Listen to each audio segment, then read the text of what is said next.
প্রধান উপদেষ্টা তার পদত্যাগ নাটকের মাধ্যমে উল্টো এখন রাজনৈতিক চাপের মুখে রয়েছেন। ইতিমধ্যে বুঝতেই পারছেন আজকের খবরটি কতটা গুরুত্বপূর্ণ একটি খবর। বন্ধুরা চলুন ভিডিওতে আজকে আর বেশি কথা বাড়াবো না, সরাসরি আজকে আমরা চলে যাব মূল ভিডিওতে, আর সেখানে আজকে আমরা দেখব আজকের খবরের বিস্তারিত। আসসালামু আলাইকুম প্রিয় দর্শক, আগেই জানিয়েছি প্রধান উপদেষ্টা তার পদত্যাগ নাটকের মাধ্যমে উল্টো এখন রাজনৈতিক চাপের মুখে রয়েছেন।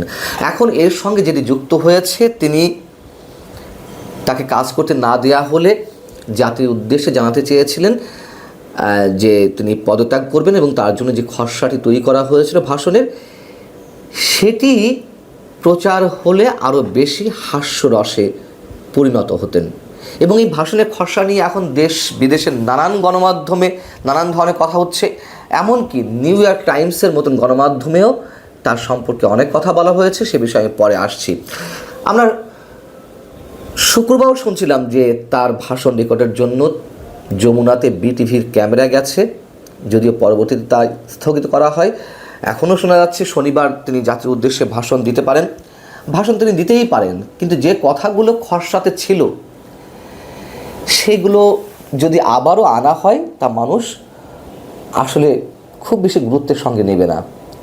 তিনি পদত্যাগের চূড়ান্ত কোনো সিদ্ধান্ত নিলে সেটি তিনি জাতিকে জানাতে পারেন, কিন্তু আমাকে এ করতে দেওয়া না হলে, ওটা করতে না দেওয়া হলে আমি পদত্যাগ করব, না হলে আমাকে একা কাজ করতে দেওয়া হবে, এগুলো ছেলে মানুষই হয়ে যায়। কি ছিল সেই খসড়াতে? তিনি সেখানে বলতে চেয়েছিলেন যে তাকে বাদ দিয়ে নতুন করে অন্তর্বর্তী সরকার গঠন করা হোক, অন্তর্বর্তী সরকার পরিচালনা করতে গিয়ে কোথায় সমস্যা হচ্ছে, তার কি প্রয়োজন, এসব কথা তিনি বলতে চেয়েছিলেন। এবং দেশের যা পরিস্থিতি, তাতে নির্বাচন হলে আদৌ তা সুষ্ঠু হবে কিনা তা নিয়ে তিনি সন্দেহের কথা বলতে চেয়েছিলেন। ভোটে ব্যালট বাক্স ছিনতাই হবে কিনা, ব্যালট বাক্স ছিনতাই হলে বা ছিনতাই হওয়ার পথে সেগুলো আটকাতে পুলিশ পারবে কিনা, পুলিশের সক্ষমতা আছে কিনা, এসব বিষয়ে তিনি যথেষ্ট সন্দিগ্ধ।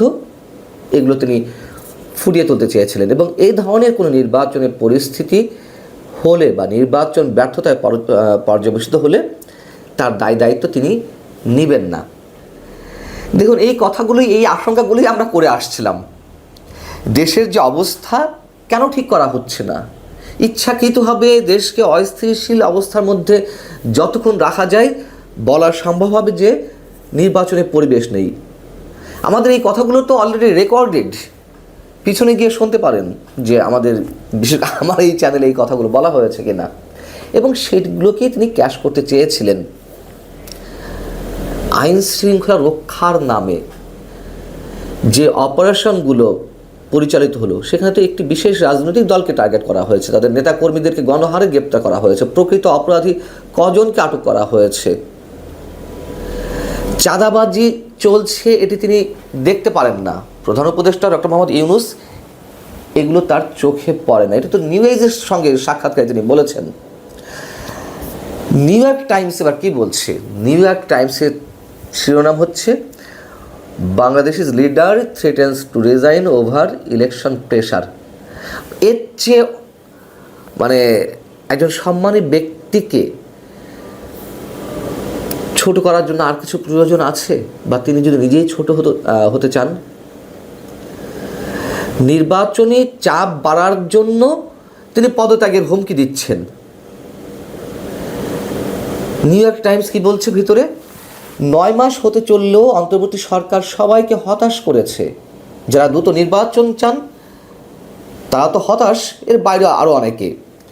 এখন দেশটির নেতা, শান্তিতে নোবেল বিজয়ী মোহাম্মদ ইউনূস হুমকি দিচ্ছেন যে যদি তাকে তার কাজ করতে দেওয়া না হয় এবং ধীর গতিতে দেশকে নির্বাচনের জন্য প্রস্তুত করার সুযোগ না দেওয়া হয়, তাহলে তিনি পদত্যাগ করবেন।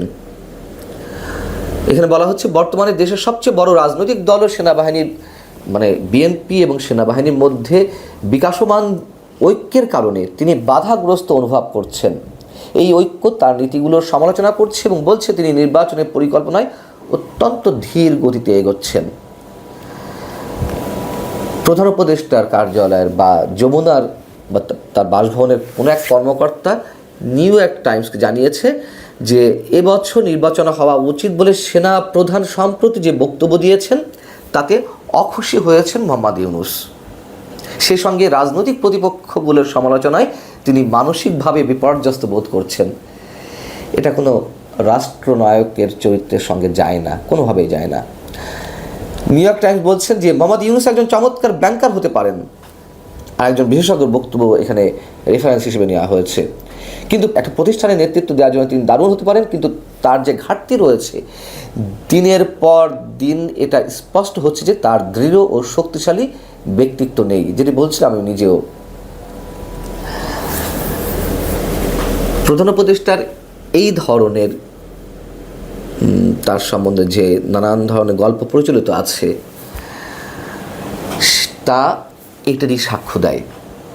111-এর সময়ও সামরিক কর্মকর্তারা, সামরিক সদস্যরা তার বাড়িতে গিয়েছিলেন। 111 সৃষ্টির আগে তাকে তৎকালীন তত্ত্বাবধায়ক সরকারের প্রধান হতে বলেছিলেন, কিন্তু তিনি একটা জায়গায় গিয়ে আপত্তি তুলেছিলেন যে তার প্রশ্ন ছিল কতদিনের জন্য এই অন্তর্বর্তী সরকার। তখন বলা হয়েছিল 3 মাস, ম্যাক্সিমাম 6 মাস। তিনি এত অল্প দিনের জন্য আসতে রাজি হননি, এটি আমরা জানি। বর্তমানে তিনি একটি দীর্ঘ মেয়াদের পরিকল্পনা নিয়ে এসেছেন। 1 বছর তো হতেই চলল, 9.5 মাস হয়ে গেছে। আগামী ডিসেম্বরে যদিও নির্বাচন হবে কিনা যায় না, ধরে নিলাম ডিসেম্বর পর্যন্ত, তাতেও তো সেই সরকার 1.5 বছর পর্যন্ত মেয়াদ পায়। আরও বেশি হলে আরও 2 বছর। আবার রব তো তোলা হয়েছিল যে 5 বছর তাকে নির্বাচনে, মানে 5 বছর ক্ষমতা দেখতে চায় কেউ কেউ, এবং তিনি নিজেও সেটি প্রকাশ করেছিলেন আর জাজিরার সঙ্গে। কিন্তু তিনি কীভাবে ক্ষমতা থাকতে চান? তিনি যে একটা বিশেষ রাজনৈতিক দলের পক্ষ হয়ে কাজ করছেন তা তো গত 3-4 দিনেই বোঝা গেছে।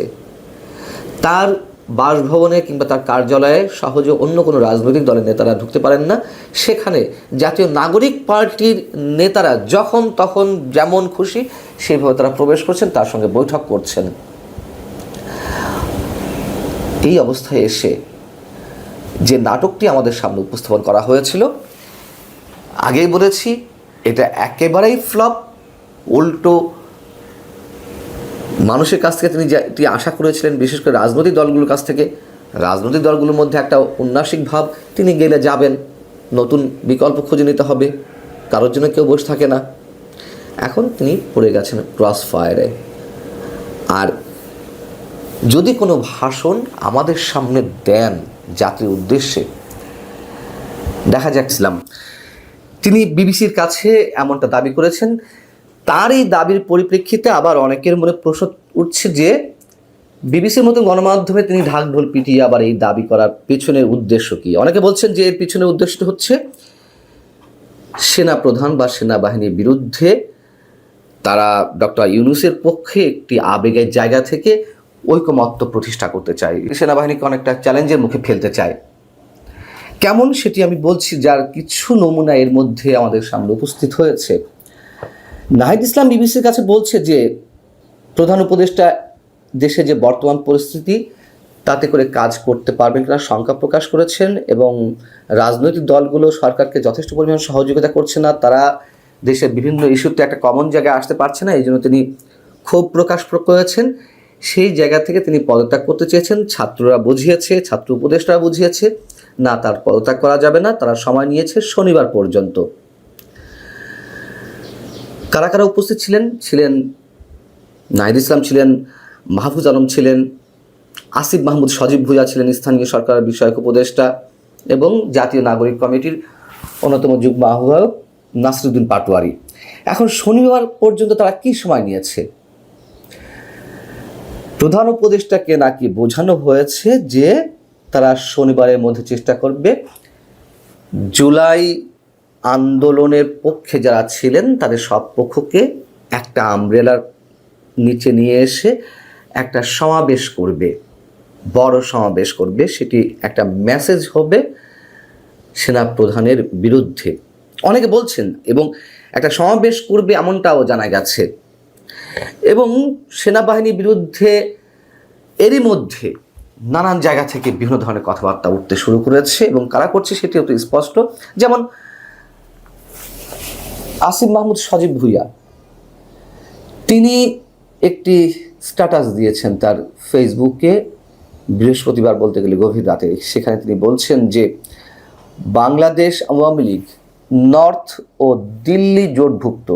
আওয়ামী লীগ দিল্লি এই শব্দগুলো আমরা বাদ দিলাম, বলা হচ্ছে নর্থ জোটভুক্ত হয়ে যে কুমির ডেকে আনছেন। এখন নর্থ উত্তর এই সব শব্দের প্রতীকী অর্থ আমরা কি সবাই জানি। যে কুমির ডেকে আনছেন তা আপনাদেরই খাবে, আপনারা তাদের একজন নন, আপনাদের শুধু সাময়িকভাবে কাজে লাগানো হয়েছে। সেনাবাহিনীর বিরুদ্ধে এরই মধ্যে হুঙ্কার ছেড়েছে জুলাই ঐক্য নামে একটি সংগঠন। তারা বৃহস্পতিবার গভীর রাতেই 10:30টার দিকে 11টার দিকে ঢাকা বিশ্ববিদ্যালয়ে মিছিল করেছে জুলাই ঐক্য বিনষ্টকারী এবং উপদেষ্টা পরিষদের ভারতীয় দোসরদের অপসারণের দাবিতে। সেখানে তারা কি বলেছে? সেখানে তারা বলছে ডক্টর মোহাম্মদ ইউনূসের উদ্দেশ্যে, আমরা আপনার উপর আস্থা রাখতে চাই। আপনার আশপাশে যারা জুলাইয়ের গাদ্দার আছে তাদেরকে অপসারণ করুন। দ্রুত সময়ের মধ্যে জুলাই ঘোষণাপত্র করতে হবে। প্রশাসন ও গণমাধ্যমে যেসব আওয়ামী লীগের দোষরা আছে তাদেরকে অতি দ্রুত সরিয়ে ব্যবস্থা নিতে হবে। ক্যান্টনমেন্ট থেকে একটি গুলি চালানো হলে আমরা বুক পেতে দেব, এমন কথাবার্তাও সেখানে বলা হয়েছে। এখন প্রশ্ন হচ্ছে যে শনিবার প্রধান উপদেষ্টার কাছ থেকে যে সময় চেয়ে নিয়েছে, যেটি জানতে পেরেছি আমরা, যে বিএনপি সহ সব রাজনৈতিক দলকে জুলাইয়ের আন্দোলনের পক্ষে সব পক্ষকে তারা এক ছাতার নিচে নিয়ে আসবে এবং একটি সমাবেশ করবে। বিএনপি কি তাতে অংশগ্রহণ করবে? বিএনপি তো এরই মধ্যে একটা অবস্থান নিয়ে নিয়েছে। বৃহস্পতিবার তারাও সংবাদ সম্মেলন করে বলেছে যে তাদের যে আগের প্রস্তাব বা এখন যেসব প্রস্তাব তারা দিয়েছে এগুলোর সাথে বা এগুলো মেনে নিতে কোনো প্রকার গড়িমসি করা হলে তারা তাদের সমর্থন এই সরকারের প্রতি রাখবে কিনা তা তারা বিবেচনা করবে। এখন সবচেয়ে বড় যে প্রশ্নটি, সেটি হচ্ছে যে সেনাপ্রধান বুধবার অফিসার্স অ্যাড্রেসে যে কথাগুলো বলেছেন তার কোনোটি কি আপত্তিযোগ্য? তিনি করিডোর নিয়ে কথা বলেছেন, বন্দর নিয়ে কথা বলেছেন, বিদেশি শক্তির কোনো খেলা এখানে খেলতে দেওয়া হবে না। তিনি তার সার্বভৌমত্ব রক্ষার জায়গা থেকে এই কথা তো অবশ্যই বলতে পারেন। অনেকে প্রশ্ন তুলছেন তিনি রাজনীতি নিয়ে কথা বলতে পারেন কিনা, নির্বাচন ডিসেম্বরের মধ্যে হওয়া উচিত সে বিষয়ে কথা বলেছেন। সেনাবাহিনী তো নির্বাচনে বা রাজনৈতিক প্রক্রিয়ায় দেশকে এগিয়ে নিয়ে যাওয়ার জন্য এই মুহূর্তে অনেক বড় একটি পার্ট। সেনাপ্রধান 5 আগস্ট দায়িত্ব তুলে নিয়েছিলেন নিজের কাঁধে, সবাইকে আস্থা রাখার কথা বলেছেন তার প্রতি। তাহলে তারা কেন নির্বাচনে কথা বলবে না? জাতিসংঘের মানবাধিকার বিষয়ক রিপোর্ট নিয়ে তিনি কথা বলেছেন, সেটি নিয়ে আমি আলাদা একটা কন্টেন্টে কথা বলবো। এবং তিনি মব ভায়োলেন্সের বিরুদ্ধে কথা বলেছেন যে আর কোনো মব ভায়োলেন্স সহ্য করা হবে না। এইগুলো বলাকে তার জন্য অপরাধ? কেন এগুলোকে সরকার তার প্রতিপক্ষ হিসেবে প্রতিপক্ষের জায়গা থেকে কথাগুলো এসেছে এমনটা মনে করছে? এবং এটা মনে করে তো আমাদের মনে হচ্ছে দেশের সার্বিক পরিস্থিতি আরও জটিল করে তোলা হচ্ছে। সেনাবাহিনীকে তো নানানভাবে জনগণের মুখোমুখি দাঁড় করানোর চেষ্টা হয়েছে আমরা দেখছি। এখন এই যে কথাবার্তা আসিফ মাহমুদের স্ট্যাটাস কিংবা শনিবার পর্যন্ত সময় নেওয়া প্রধান উপদেষ্টার কাছ থেকে সব রাজনৈতিক দলগুলোকে একসাথে নিয়ে সমাবেশ করবে, যেটা শোনা যাচ্ছে। ইসলামী দলগুলো একটা আলাদা বৈঠক করেছে, ইসলামী শাসনতন্ত্র আন্দোলন তাদের নেতৃত্বে আরও কয়েকটি দল বৈঠকে অংশগ্রহণ করেছিল বৃহস্পতিবার রাতে। এই যে জুলাই ঐক্য যে হুঙ্কার ছাড়লো, এই সব কিছু আমাদের কাছে কোনো ভালো ইঙ্গিত প্রকাশ করছে না। সেনাপ্রধান কি বলেছেন যে এই সরকারকে এখনই পদত্যাগ করতে হবে? সেনাপ্রধান কি তার বক্তব্যে কোনো ধরনের ইঙ্গিত দিয়েছেন যে সেনাবাহিনী ক্ষমতা নিতে যাচ্ছে? তাহলে সেনাপ্রধানের এই বক্তব্যগুলোকে কেন এত আক্রমণাত্মক হিসেবে ধরছে একটি মহল?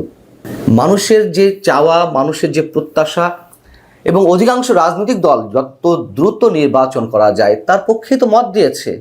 তো সেখানে সেনাপ্রধানের বক্তব্য আমরা কিভাবে সাধারণ মানুষ এবং অধিকাংশ রাজনৈতিক দলের বিরুদ্ধে তার বক্তব্য আমরা এইভাবে ধরে নেব? কিন্তু তারপরও এটি করে আরও পরিস্থিতি খুবই ঘোলাটের দিকে নিয়ে যাওয়া হচ্ছে বলে অনেকের কাছে মনে হচ্ছে। ধন্যবাদ প্রিয় দর্শকবৃন্দু, আমাদের ফুল ভিডিওটি দেখার জন্য আপনাকে জানাই অসংখ্য অসংখ্য ধন্যবাদ। তো বন্ধুরা, আজকের এই নিউজটি দেখে আপনাদের কি মতামত অবশ্যই কমেন্ট বক্সে কমেন্ট করতে ভুলবেন না। আর হ্যাঁ, এমন নিত্য নতুন আপডেট খবর সবার আগে পেতে চাইলে এখনই আমাদের এই পিচ্চি সাকিব ইউটিউব চ্যানেলটি সাবস্ক্রাইব করুন। ধন্যবাদ।